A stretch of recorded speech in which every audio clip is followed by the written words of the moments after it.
Doctor Arshad veterinary clinic YouTube channel पे खुशामदीद। आज की वीडियो में आपको बताऊंगा कि अगर आपको मुर्गियों के टांगों से जान निकलती महसूस हो, मुर्गियाँ अपनी टांगों के ऊपर सही तरह से खड़ी ना हो सकें या वो लड़खड़ा के चलें, या इसके अलावा उनके जिस्म के अंदर टॉक्सन बन जाए यानी कि जहर बन जाए, खुराक को सही तरह से हजम ना करें, ज़्यादा खुराक ना खा सकें, मुर्गे की कलगी ख़राब होना शुरू हो जाए या उसकी टांगों की रंगत फीकी पड़ना शुरू हो जाए, या फिर मुर्गियों को नज़ला ज़ुकाम हो जाए, उनको सांस का मसला हो जाए, आंखों से नथनों से उनकी रतूबत बहना शुरू हो जाए, खाना पीना वैसे ना हो, तो उसके लिए आप कौन सा ज़रूरी काम कर सकते हैं।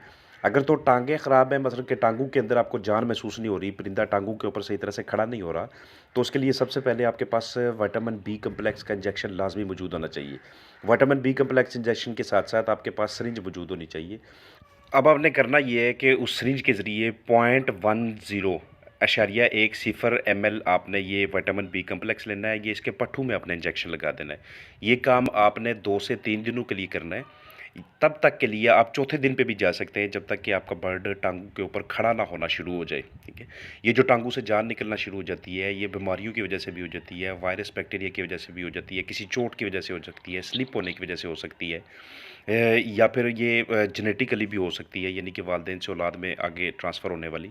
लेकिन अगर तो ये वक़्त के साथ-साथ, पहले परिंदा बेहतर था, वक़्त के साथ-साथ वो ख़राब हुआ है, वक़्त के साथ-साथ उसकी टांगों में ये मसला बना है, तो आपको ये वाला इंजेक्शन उसको लगाना है 3 से 4 दिनों के लिए और 4 से 5 दिनों के लिए, जब तक वो रिकवर नहीं होता।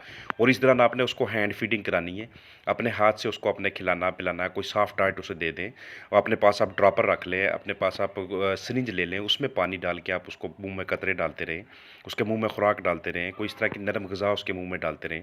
क्योंकि खुराक अगर इस दौरान परिंदे ने ना खाई, तो उसकी जो क़ुव्वत मुदाफ़त है वो बिल्कुल नीचे आ जाएगी। उसके ऊपर दूसरे जरासीम हमला करते-करते वो एंड पे उसकी मोर्टेलिटी हो जाएगी, उसकी मौत वाक़या हो जाएगी। तो इस दौरान आपने उसको धूप भी लगवानी है, इस तरह उसको आपने विटामिन डी भी देना है, इस तरह आप मल्टीविटामिन्स और इलेक्ट्रोलाइट्स भी अपने बर्ड को आप देने हैं लाज़मी तौर पे। धूप में बहुत ज़रूरी है उसको रखना। और जो उसका दर्जा हरारत है, जहाँ पे आजकल चूँकि सर्दियाँ हैं, वहाँ पे रात को दर्जा हरारत का भी ख़्याल रखना। नीचे की जानब जो बिछाली होती है, जो बरादा होता है, वो भी अगर आरामदेह ना हो, कंफर्टेबल ना हो, पुरसुकून ना हो, तो तब भी उसको ये रिकवरी इतनी आसान नहीं होगी, इतनी जल्दी से वो बेहतर नहीं होगा। दूसरे नंबर पे आपके पास जेंटामाइसिन इंजेक्शन होना चाहिए। सुबह के टाइम तो आप अपने बर्ड को विटामिन बी कम्प्लेक्स का टीका लगाते हैं पट्ठू के अंदर। शाम के वक़्त आपने उसके स्किन के अंदर, यानी कि सब कट, उसके जिल्द के अंदर ये टीका लगाना है, और ये आपने लगाना है 0.15 ml पर बर्ड के हिसाब से। एक तो पहले नंबर पे हो गया विटामिन बी कम्प्लेक्स, और दूसरे नंबर पे ये आपके पास जेंटामाइसिन लाज़मी होना चाहिए। तीसरे नंबर पे आपके पास एमीवाइकाम वाला प्रोडक्ट होना चाहिए। एमीवाइकाम भी आप 0.10 यानी 0.10 के हिसाब से इसके पट्ठू में लगाएंगे आप। लेकिन ये आपने ध्यान रखना है कि सुबह के टाइम आपने जो विटामिन बी कम्प्लेक्स लगाया था, अगर वो बाएं तरफ लगाया था, तो अब ये जो एमीवाइकाम का आप इंजेक्शन लगा रहे हैं, ये आप दाएं तरफ लगाएंगे। अगर पहले वाला दाएं तरफ लगाया था, तो ये बाएं तरफ लगाएंगे, क्योंकि आपने नीडल प्रिक करनी है, आपने सुई अंदर डालनी है, तो उसके पट्ठू में वो उसको पैन हो सकता है। इसलिए एक ही दिन में 2 मरतबा अगर बर्ड को इंजेक्शन लगाना हो, तो एक जगह का इंतखाब नहीं करते, मुख्तलिफ जगहों का इंतखाब करते। तो ये तो 3 इंजेक्शंस हो गए। पहले नंबर पे विटामिन बी कम्प्लेक्स, दूसरे नंबर पे जेंटामाइसिन का, और तीसरे नंबर पे एमीवाइकाम का। अगर आपके पास इस तरह का मुर्गा है कि जिसकी टांगों की रंगत फीकी पड़ती जा रही है, या उसकी कलगी के ऊपर निशान या दाने बनते जा रहे हैं, तो ये बाज़ का तो निशान या दाने इस चीज़ की भी अलामत होती हैं कि आपके बर्ड को चीचक है, उसको फाउल पॉक्स का मसला है। लेकिन बाज़ का इस वजह से भी बनती है कि जिस्म के अंदर टॉक्सिन होता है, और उसकी टांगों की रंगत अगर मुर्गे की फीकी पड़ना शुरू हो जाए, तो उस वक्त ये मुर्गा मुर्गी के साथ सही तरह से क्रॉसिंग नहीं करता, और उस क्रॉसिंग को बेहतर करने के लिए आपको इसे विटामिन ई देना होता है, और उसके साथ सेलेनियम देना होता है। ये आप इंजेक्शन फार्म में मुर्गे को देते हैं। अगर आपका मुर्गा 2 किलो से ऊपर वज़न का है, तो उसको आप ये जो इंजेक्शन फार्म में विटामिन ई सेलेनियम दे रहे हैं, की हालत में दे रहे हैं, ये आपने 0.20 के हिसाब से, 0.20 के हिसाब से ये उस मुर्गे के पट्ठू में आपने लगाना है। और ये आपने एक दिन छोड़ के दूसरे दिन पे आपने इस तरह का इंजेक्शन लगाना है, क्योंकि इस इंजेक्शन से क्या होगा कि उसके अंदर जो उसका टेस्टोस्टेरोन लेवल है, वो उसका बेहतरीन होना शुरू हो जाएगा। जो टांगों की फीकी रंगत है, जो ये मुर्गी के साथ सही क्रॉसिंग नहीं करता, तो ये वाला मामला इसका ठीक होना शुरू हो जाएगा। ये साइडों पे आप लाइनें देख रहे हैं, ये 2 सुर्ख लाइनें हैं, ये इसका टेस्टोस्टेरोन लेवल होता है। इससे इसका फैसला होता है कि ये जब मुर्गी के साथ क्रॉसिंग करेगा, तो कितनी ज़्यादा तादाद में अंडे फर्टाइल होंगे, उससे कितने ज़्यादा अच्छे चिक्स निकलेंगे। ये मुर्गे की बिल्कुल जहाँ पे दुम होती है, वहाँ पे एक प्रोजेक्शन होती है, ये वहाँ पे एक निशान होता है। ये बिल्कुल सलामत होना चाहिए। अगर ये बिल्कुल छोटा हो गया या पीली रंगत का है तो इसका मतलब है कि तब भी मुर्गा सही तरह से क्रॉसिंग नहीं कर सकता।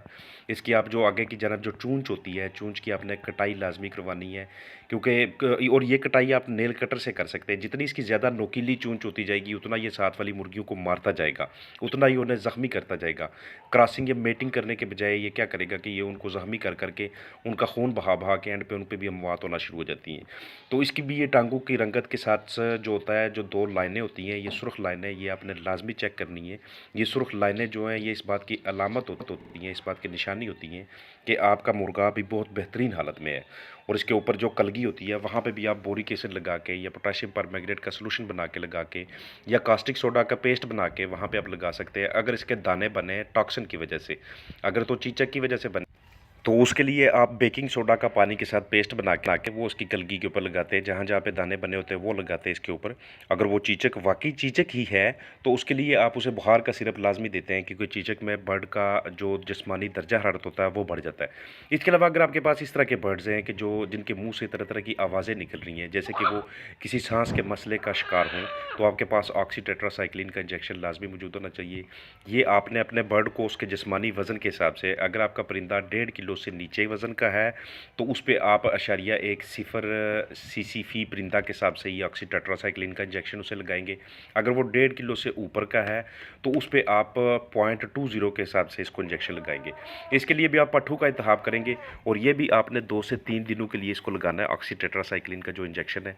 इसके अलावा अपने बर्ड को अपने धूल से बचाना है, मट्टी कचरे से बचाना है, और भी देख लेना है कि अगर वो किसी किस्म का वायरस का इन्फेक्शन है या कोई बैक्टीरियल इन्फेक्शन है तो उस हिसाब से भी आपने उसको ट्रीट करना है। फिलहाल जब भी इस तरह का कोई मसला दरपेश आए, नज़ला ज़ुकाम हो, हल्का फुल्का बर्ड को सुस्ती महसूस करे तो या आंखों से पानी बहे, तो उसके लिए आपके पास ये इंजेक्शन लाजमी होना चाहिए। तो अगर तो बर्ड के जिस्म के अंदर टॉक्सिन है, उसके जिस्म के अंदर जहर है, तो आपके पास कॉपर सल्फेट मौजूद होना चाहिए। ये 450 ग्राम की पैकिंग में आता है। एक तो कॉपर सल्फेट आप अपने पास रखेंगे, उसके ऊपर एक्सपायरी डेट वगैरह देख लेंगे, और उसके साथ साथ आपके पास सिरका लाजमी मौजूद होना चाहिए। कॉपर सल्फेट और सिरके का दोनों का अमेज़ा बनाते हैं आपस, और दोनों का अमेज़ा इस तरह से बनता है कि आप 18 ग्राम कॉपर लेते हैं और 200 ml सिरका लेते हैं। इन दोनों को आप पानी में मिक्स करके उसके बाद आप 50 किलो खुराक के ऊपर अच्छी तरह से मिक्स करते हैं। उसके ऊपर छिड़काव करते हैं आप किसी भी स्प्रेयर के ज़रिए।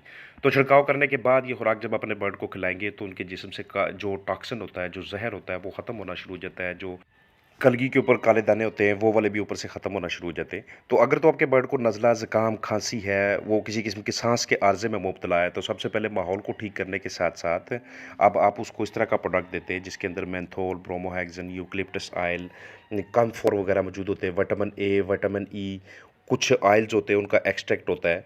तो ये वाली चीज़ें आप उनको देते हैं पानी के अंदर मिक्स करके, इनके ऊपर जो डोज़ उसके ऊपर लिखी होती है। तो ये शॉर्ट सी वीडियो उम्मीद है कि आपके लिए जो 2-3 मसले मसाइल मुर्गियों को दरपेश आते हैं उनको हल करने में मुआवन साबित होगी। फ़ी अमान अल्लाह।